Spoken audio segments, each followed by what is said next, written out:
नमस्कार। हिमाचल बुलेटिन में आपका स्वागत है। पेश है आज के समाचार। मुख्यमंत्री श्री जयराम ठाकुर ने आज शिमला के गेयटी थिएटर में कारगिल विजय दिवस के अवसर पर आयोजित कार्यक्रम में कारगिल युद्ध के दौरान शहीद हुए जवानों को श्रद्धांजलि अर्पित की। इस अवसर पर मुख्यमंत्री ने कहा कि कारगिल युद्ध भारतीय सैनिकों के शौर्य और पराक्रम का प्रतीक है।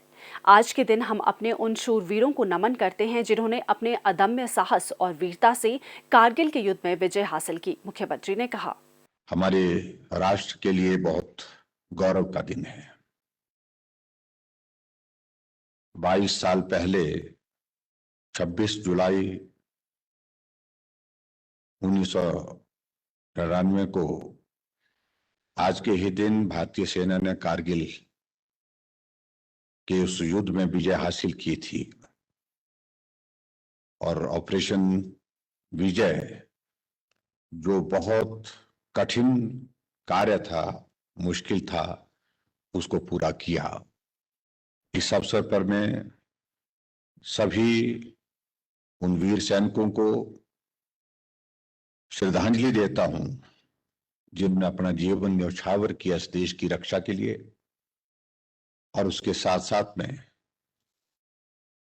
उन सभी वीर सैनिकों को मैं साधुवाद देता हूं, बधाई देता हूं, जिन्होंने बहुत कठिन परिस्थितियों में इस जीत को हासिल करने के लिए कार्य किया है। और इस युद्ध में उस वक्त 527 हमारे जवान शहीद हुए। 1300 से ज्यादा हमारे सैनिक हैं जो इस युद्ध में लड़ाई लड़ने के लिए उस मोर्चे पर डटे रहे। वो घायल हुए, कुछ आंशिक रूप से, कुछ गंभीर रूप से। ये भी हमारे सामने एक स्थिति इस प्रकार से रही है। अगर उस दृष्टि से अगर मैं कहूं, हिमाचल छोटा सा प्रदेश, लेकिन छोटे प्रदेश होने के बावजूद भी हिमाचल प्रदेश ने कभी भी ऐसे संकट जब भी देश के ऊपर आए, हमारे सैनिकों ने बहुत वीरता के साथ, साहस के साथ कार्य किया है। 52 सैनिकों ने हिमाचल प्रदेश के जो है उसमें इस कारगिल के युद्ध में शहादत दी है। हिमाचल प्रदेश के आज तक के इतिहास को अगर हम देखें, लगभग जिन वीर सपूतों को वीरता का पुरस्कार प्राप्त हुआ उनकी संख्या 1096 है हिमाचल प्रदेश में। और हिमाचल छोटे से इस प्रदेश ने अनेक जगह जहां भी इस प्रकार को देश को आवश्यकता पड़ी, इस संकट के क्षण में हमारे जवानों ने बहुत बेहतरीन ढंग से काम करते हुए, अपनी वीरता का परिचय देते हुए, सर्वोच्च बलिदान को जिन्होंने प्राप्त किया, वो संख्या भी 1246 है। और मैं सभी वीर सैनिकों को, जिन लोगों ने अपने देश के लिए, देश की रक्षा के लिए अपने प्राण न्यौछावर किए, उनको श्रद्धांजलि देता हूं। उनके उस योगदान को हमको सदैव स्मरण करना चाहिए। इस दृष्टि से मुझे लगता है कि हमको हमेशा अपना भाव जो है वो जीवित रखना चाहिए।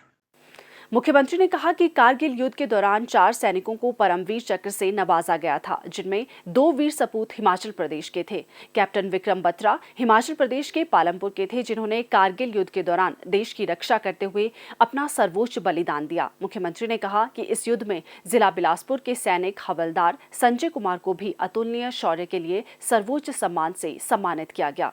मुख्यमंत्री ने कहा कि युद्ध व अन्य सैन्य ऑपरेशनों में शहीद सैनिकों तथा अन्य कारणों से मारे गए सैनिकों के आश्रितों और अपंग हुए सैनिकों को अनुग्रह अनुदान राशि प्रदान की जा रही है। मुख्यमंत्री ने कारगिल युद्ध में शहीद सैनिकों के परिवारों को भी सम्मानित किया। मुख्यमंत्री श्री जयराम ठाकुर ने आज शिमला में पत्रकारों के साथ अनौपचारिक बातचीत करते हुए कहा कि पिछले कल किन्नौर जिले के बटसेरी में पहाड़ी दरकने के कारण हुई घटना अत्यंत दुखद है। मुख्यमंत्री ने कहा, पिछले कल की घटना बहुत ही दुखद घटना और हृदय विदारक घटना हुई है। हम कल्पना नहीं कर सकते हैं, हालांकि मौसम भी खराब नहीं था, ठीक मौसम में भी चट्टानें खिसक सकती हैं और पहाड़ से इस प्रकार से भूस्खलन हो सकता है, और उसके बाद जो बोल्डर नीचे गिरे जिनने बहुत बड़ा नुकसान किया। 9 लोगों की दुखद मृत्यु वहाँ पर मौके पर ही हो गई जो पर्यटक थे। इसके अतिरिक्त 3 लोग जो है वो घायल हुए हैं, जिनका इलाज चल रहा है। मैं सभी जो पर्यटक यहाँ पर आए थे, जिन 9 लोगों की दुखद मृत्यु हुई है, उनके प्रति अपनी संवेदना प्रकट करता हूँ। उनके परिवार के प्रति उनको दुख को सहन करने के लिए ईश्वर शक्ति दे। जिला प्रशासन को तुरंत हमने आदेश दे दी। जैसे घटना की जानकारी मिली, डिप्टी कमिश्नर एसपी मौके पर पहुंच गए थे, आईटीबीपी की टीम पहुंच गई थी और यहाँ तक के स्थानीय लोग भी सहयोग के लिए पहुंच गए थे। जितना जल्दी संभव हो सकता था वो रेस्क्यू ऑपरेशन वहाँ पर किया गया, लेकिन उसके बावजूद 9 लोगों की दुखद मृत्यु मौके पर ही हो गई। आदरणीय प्रधानमंत्री नरेंद्र भाई मोदी जी ने भी पिछले कल रात को फ़ोन करके सारी घटना की जानकारी हासिल की और अपनी संवेदनाएं व्यक्त की जिन लोगों की दुखद मृत्यु हुई है। और जो लोग घायल हैं उनके उपचार के लिए उन्होंने कहा कि सरकार की ओर से हर संभव मदद जो की जा सकती है वो भी करेंगे। मैं प्रधानमंत्री जी का आभार भी व्यक्त करना चाहूँगा। उन्होंने भी जिनकी मृत्यु हुई है उनके लिए राहत देने के लिए 2-2 लाख रुपए देने की घोषणा की है। 50,000 उन लोगों के लिए भी दिया है जो इंजर्ड हैं, जो घायल हुए हैं। हिमाचल प्रदेश सरकार की ओर से भी हमने 4 लाख रुपए जो मृतक है उनके परिवारों को देने का जो है उसकी घोषणा की है। और उसके अतिरिक्त जो घायल हुए हैं उनके उपचार के लिए जो हर संभव प्रयत्न किया जाएगा वो करने की हम कोशिश कर रहे हैं। पर्यटकों के लिए भी इस बात के लिए आग्रह किया है, मैंने अपील की है कि ऐसी जगह जाने का प्रयत्न ना करें जहां इस प्रकार का बरसात के मौसम में भूस्खलन होने की संभावना ज़्यादा रहती है और पानी का बहाव जहां तेज़ है वहां पर जाने से परहेज़ करना चाहिए।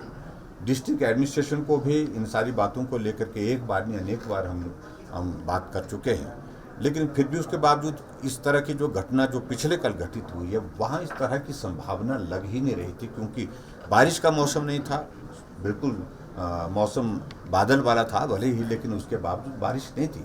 और ऐसे मौसम में भी इस प्रकार की घटना घटित हो जाना ये थोड़ा सा सोचने का विषय है कि आने वाले समय में हमको किस प्रकार से और ज़्यादा जो है सजग होकर के काम करने की जरूरत होगी। उप मुख्य सचेतक श्रीमती कमलेश कुमारी ने आज शिमला में मुख्यमंत्री श्री जयराम ठाकुर से भेंट की। ये एक शिष्टाचार भेंट थी। इसके पश्चात राष्ट्रीय बजट राज्य सलाहकार बोर्ड के उपाध्यक्ष श्री संजय गुलेरिया ने भी मुख्यमंत्री से भेंट की। इस अवसर पर श्री संजय गुलेरिया ने बोर्ड की ओर से मुख्यमंत्री श्री जयराम ठाकुर को मुख्यमंत्री राहत कोष के लिए 1,01,01 रुपए का चेक भेंट किया। स्वास्थ्य एवं परिवार कल्याण विभाग द्वारा दोपहर 2 बजे जारी बुलेटिन के अनुसार प्रदेश में कोरोना संक्रमण की जांच के लिए आज 1,206 लोगों के सैंपल लिए गए, जिनमें से 353 लोगों की रिपोर्ट नेगेटिव पाई गई है, जबकि 853 लोगों की रिपोर्ट आना बाकी है। अभी तक 27,55,097 लोगों की जांच की जा चुकी है, जिनमें से 25,49,154 सैंपल की जांच नेगेटिव पाई गई है। प्रदेश में कुल 2,05,062 लोगों में कोरोना वायरस के संक्रमण की पुष्टि हुई है, जिनमें से 2,08,12 लोग इस बीमारी से ठीक हो चुके हैं और 733 व्यक्ति उपचाराधीन हैं। हिमाचल बुलेटिन देखने के लिए सब्सक्राइब करें YouTube channel DPR Himachal, follow करें ट्विटर @DPRHP, लाइक करें Facebook page information and public relations department Himachal Pradesh, visit करें वेबसाइट www.himachalpr.gov.in। इस अंक में इतना ही। कल फिर होगी मुलाकात। दीजिए इजाजत। नमस्कार।